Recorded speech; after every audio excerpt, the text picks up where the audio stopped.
जय श्री हरि, जय श्री विष्णु भगवान। हे मित्रों, माताओं, बहनों, आज बहुत हर्ष की बात है कि सत्संग सुनने और सुनाने मात्रा से हर मनुष्य का कल्याण और जीवन का महत्वपूर्ण पल मिलता है।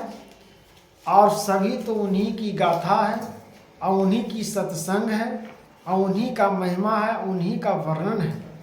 जो श्री हरि का नाम का उच्चारण करते हैं और श्री वासुदेव भगवान का और देवकी माँ का उनका स्मरण करते हैं, तो जीवन का हर प्रकार से उनका महिमा को सुनते हुए मेरे शरीर में जो पाप, जो तकलीफ, दुख हर प्रकार से जो है भगवान हर लेते हैं। और इनका महिमा का उच्चारण करते हुए जीवन में बहुत सारी हर्ष की बात उत्पन्न होती है और घरों में शुद्धि वातावरण उत्पन्न होता है।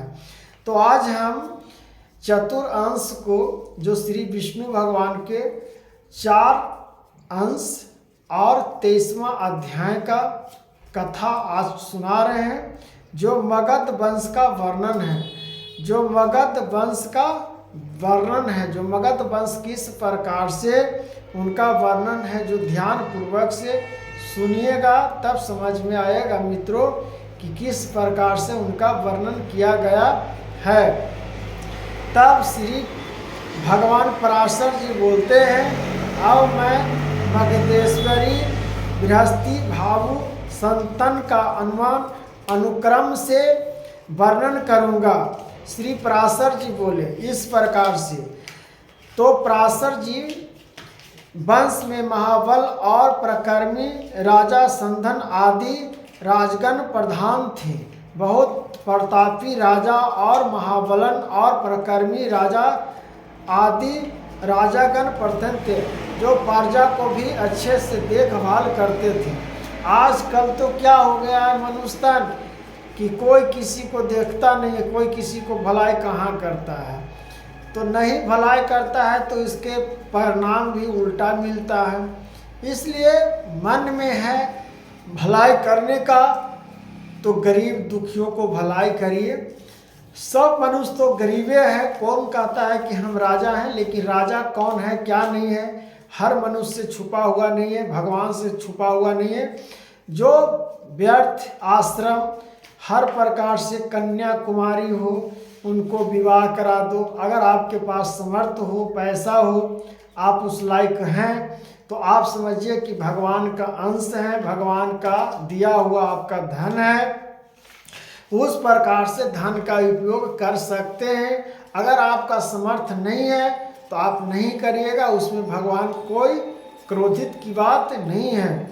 इस प्रकार से आपको हर मन को शांति और मन को आराधना करते हुए और भगवान का प्रतीत लेनी चाहिए। तब कहते हैं जागरण प्रधान थे। जरार्दन का पुत्र सहदेव है। जरार्दन का पुत्र सहदेव है। सहदेव के सेनापति नामक पुत्र होगा। सेनापति नामक पुत्र होगा। सेनामापी के श्रुत श्रम से श्रुताश्रम भावा के आयुताई के निरामित्रा के सुनेत्रा के बृहस्पकर्म के सेनाजीत के श्रीतु जल के विप्र था। इस प्रकार से वर्णन को नाम जो भगवान श्री हरि विष्णु भगवान में जो बताए हुए हैं उनका देखिए आज है। जो माताओं बहनों, भगवान का जो भक्ति है उनका नामों का वर्णन उच्चारण करने मात्र से आपको शरीर शुद्ध हो जाती है। और भगवान का महिमा का नाम उच्चारण जो इस प्रकार से जब हम उनका नामों का स्मरण लेते हैं और उनका वर्णन करते हैं, तो ये पल जो है जीवन का महत्वपूर्ण पल आ जाती है। तो इसलिए भगवान श्री विष्णु जी स्वयं कहते हैं कि तत्व को जो जान लेगा वो व्याप्त मनुष्य स्वयं प्राप्त हो जाएगा। इसलिए व्याप्त को और तत्वों को हर प्रकार से बुद्धिमान पुरुष, ऋषि, महर्षि लोग जानते हैं। इसलिए भगवान को नहीं चरण को छोड़ते हैं और चरण को पकड़े हुए रहते हैं। इस प्रकार से उनका चरण को हम पकड़ते हैं तो उनकी महिमा को और गाथाओं को हम समझ जाते हैं। तब जाके पता चलता है कि जीवन में बहुत सारी मेरे में कमियां थी, और कमियां जब हम पढ़े विष्णु पुराण तो हम लोगों मनुष्य तन को कमियां जो है वो बाहर निकालकर प्रभु में हम लोग ध्यान लगा देते हैं। जो सत्यनारायण स्वामी का कथा सुनते हैं, उनकी महिमा का वर्णन करते हैं, तब पता चलता है कि कैसे से कैसे भगवान कैसे प्रकट हुए, कैसे किनको शक्ति दिए, कैसे सभी को कर्म को बांटे और कैसे राजाओं को किस प्रकार से धन को प्राप्त किए।